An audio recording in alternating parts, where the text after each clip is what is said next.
You can have all the intelligence data you want, but if it does not get to the right people, what good is it? That's the logic behind what are called fusion centers. Basically, they are a way for government agencies to connect the dots and try to prevent another 9/11. Correspondent Laura Engel has the story.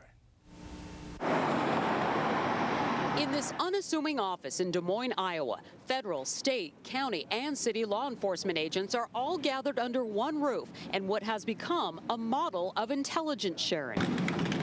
Resources and databases are combined, and critical crime-fighting information is shared. We are safer, and we are doing a better job, but we are not yet safe, and we have more work to do. 48 states now have fusion centers based on an agency Iowa created in 1984.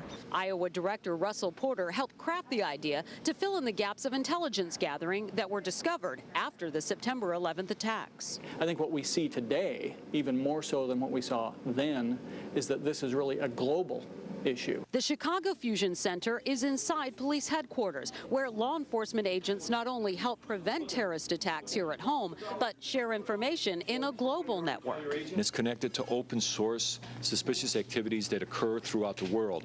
And this gives us a heads up. If something happens in the Middle East, we're able to link our intelligence with their intelligence. Just because you can do something doesn't mean that you should.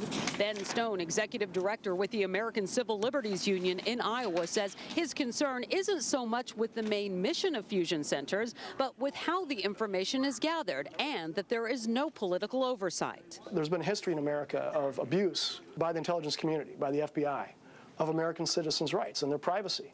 And we need to learn from history, not repeat it. Every law enforcement officer in this country, to my knowledge, takes an oath to support and uphold the laws and Constitution of the United States and the state in which they live. But keeping America safe isn't cheap.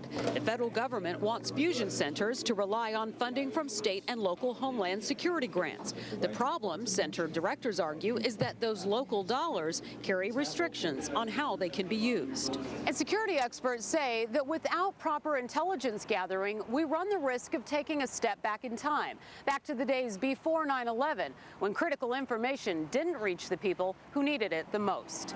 In Chicago, Laura Engel, Fox News.